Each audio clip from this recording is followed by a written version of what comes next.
Assalamualaikum warahmatullahi wabarakatuh. Selamat datang kembali di Grobogan Gokil. Katanya beasiswa itu buat rakyat miskin, buat anak-anak dari keluarga yang berpenghasilan pas-pasan, yang buat makan aja susah, apalagi bayar kuliah. Itu kata siapa? Kata Anies Baswedan dulu ya, dulu. Ya, waktu masih semangat jualan narasi keadilan sosial. Tapi dunia berputar kawan. Tiba-tiba anak Anies Baswedan dapat beasiswa ke luar negeri. Kok bisa ya? Bukannya beasiswa itu buat anak yang nggak mampu. Bukannya dulu Anies sendiri yang bilang, beasiswa itu bukan hadiah buat orang kaya. Tapi sekarang malah dapat, lucu ya. Apakah anak pejabat sekarang dianggap tidak mampu? Atau standar tidak mampu sudah direvisi asal bukan triliuner, masih sah terdaftar beasiswa? Ini namanya bukan cuma jilat ludah sendiri, tapi ludahnya digoreng, dikasih sambal, terus dimakan rame-rame sambil senyum ke kamera.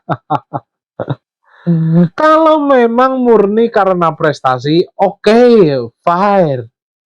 Tapi kalau pakai jalur yang katanya untuk keluarga kurang mampu, itu namanya ngambil jatah orang kecil, bos. Ngambil hak mereka yang benar-benar butuh. Pertanyaannya sekarang, ini beasiswa atau privilege terselubung? Dan Anies, yang katanya ikon moral dan pendidikan, sekarang malah bikin publik bertanya-tanya, mana konsistensinya Pak Anies? Kita butuh pemimpin yang bukan cuma pintar ngomong, tapi juga konsisten jalanin omongannya. Karena rakyat sudah capek sama yang doyan bicara soal etika, tapi lupa akan prakteknya. Bila Anda sudah makmur, janganlah ambil hak orang lain yang sesungguhnya bisa mendapatkan dari itu. Jangan pernah bangga menerima KIP ketika itu adalah haknya orang lain. Memalukan dan merendahkan diri Anda. Bila Anda sudah makmur, janganlah ambil hak orang lain yang sesungguhnya bisa mendapatkan dari itu. Abang, saya perlu kritisi Pak Anies. Saya minta maaf Pak Anies. Hari ini berita saya viral masalah anaknya mendapatkan beasiswa. Anaknya Anies? Anaknya Pak Anies. Oh. Itu membuktikan bahwa Pak Anies mengharapkan uang negara. Kan LPDP itu kan buat yang nggak mampu, Bung. Betul. Apa Anies termasuk kategori orang tua yang nggak mampu? Ini yang saya mau buka, Bang. Gimana, Bang? Anies secara ekonomi kalau kita lihat di media, hartanya 11 miliar. Banyak itu. Yang kedua, dia mampu secara ekonomi. Maju pilpres. Iya. Maju pilkada Jakarta, menang. Otomatis secara ekonomi. Memang di syarat LPDP tidak menentukannya. Tetapi ada jatah. Kalau anak Anies mengambil jatah satu orang.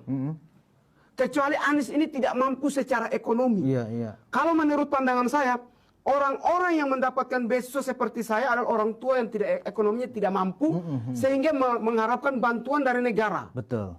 Yaitu beasiswa. Jadi kalau anaknya terima beasiswa, maka Anies dikatakan ekonominya tidak mampu. Itu kebohongan publik sebenarnya. Itu bagian dari situ, Bang. Haha, itu tadi ya, kekocakan yang diperbuat oleh Pak Anies. Dan ini membuat gaduh dari Indonesia ini akhirnya tertangkap. Baru juga adem bentar, sekarang muncul lagi cerita yang bikin dahi berkerut dan rakyat makin geleng-geleng ya. Istri dari Tom Lembong, yes, mantan pejabat ekonomi yang sering tampil rapi, berkelas, dan katanya reformis. Diduga terlibat komunikasi dengan Marcella Santoso, yang juga diduga jadi donatur logistik demo Indonesia Gelap. Cuci uang, bantu demo, dan sekarang ada dugaan komunikasi. Ini bukan sinetron, bosku. Ini Indonesia edisi dark mode. Kejagung udah buka suara. Mereka bilang ada komunikasi yang mencurigakan. Sepertinya ini komunikasi biasa, nanya resep brownies, atau ngobrol soal aliran dana demo yang bikin jalan macet dan masyarakat resah. Kalau benar ada keterlibatan lebih jauh, ini bisa jadi plot twist kelas kakap ya. Bayangkan saja, Selama ini Tom Lembong tampil seperti malaikat ekonomi, bersih, kalem, penuh teori Harvard. Ternyata rumah tangganya diduga nyenggol urusan kotor. Tapi tenang ya, kita masih kasih asas praduga tak bersalah. Cuma ya, kalau nggak bersalah, silahkan klarifikasi dong. Karena rakyat udah capek lihat elit diem 1000 bahasa sambil main tangan di balik layar. Lucunya, gerakan Indonesia Gelap yang katanya dari rakyat untuk rakyat, tapi ternyata bam, logistiknya disulat oleh sultan-sultan yang sekarang terjerat cuci uang. Jadi ini demo rakyat atau demo kocek tebal yang pura-pura peduli? Kalau benar-benar bersih, bantu penegak hukum. Tapi kalau ada jejak, ya siap-siap nggak cuma nyuci uang, ntar nyuci nama pun salah. Saya kira karena itu menyangkut masalah substansi penyidikan, ya barangkali nanti dalam persidangan untuk yang perkara perintangan itu akan diungkap. Tapi yang pasti seperti yang sudah kami sampaikan bahwa di dalam barang bukti elektronik yang disita oleh penyidik itu ada percakapan, ya, komunikasi antara yang bersangkutan dengan MS. Nah, seperti apa muatannya? Apakah misalnya yang bersangkutan meminta tolong atau misalnya menginformasikan sesuatu atau ada narasi-narasi tertentu, barangkali nanti dalam prosesnya akan tergambar dalam persidangan.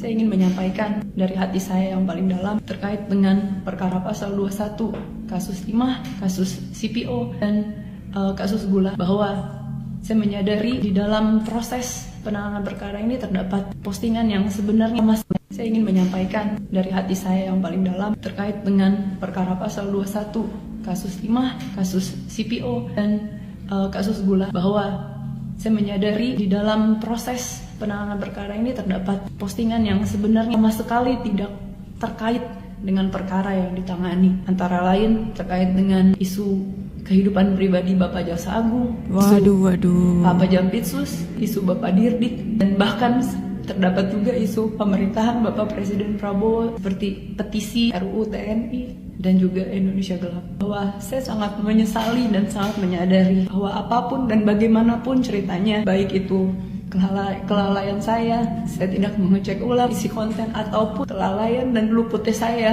mengecek dan meneliti kembali dan fokus terhadap apa yang disampaikan, saya menyadari bahwa konten-konten tersebut memberikan rasa sakit bagi pihak-pihak yang terkait dan terdampak. Untuk itu dari hati yang paling dalam saya sampaikan penyesalan dan saya meminta maaf kepada bapak-bapak dan mungkin pihak lain yang terkait dan terdampak, bahwa saya sejujurnya tidak pernah merasa ada ketidaksukaan atau kebencian secara pribadi, baik dengan institusi ataupun dengan pemerintahan. Menyerang institusi Kejaksaan Republik Indonesia terkait dengan pelaksanaan penyidikan dan penuntutan, menyerang Jaksa Agung, menyerang Jampitsus, menyerang Direktur Penyidikan, bahkan para penyidik yang dianggap pekerjaannya tidak benar. Ya, itu adalah dengan maksud dan tujuan untuk menggagalkan penyidikan dan penuntutan, dengan maksud dan untuk membuat opini publik, membuat opini kepada majelis hakim bahwa apa yang dilakukan oleh penyidik saat itu adalah tidak benar.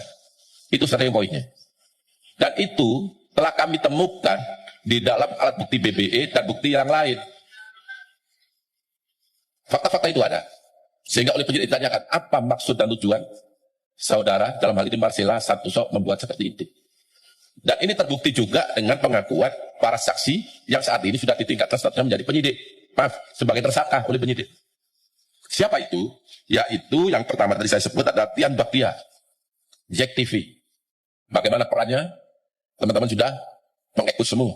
Sudah pernah mendengar semua. Yang kedua adalah M. Adian Muzaki, yang membawai buzzer 150 orang. Yang untuk membenarkan konten-konten itu. Teman-teman sudah ekut semua itu. Itu semua diakui. Makanya dia dengan sukarela membuat pernyataan dan minta untuk ditayangkan.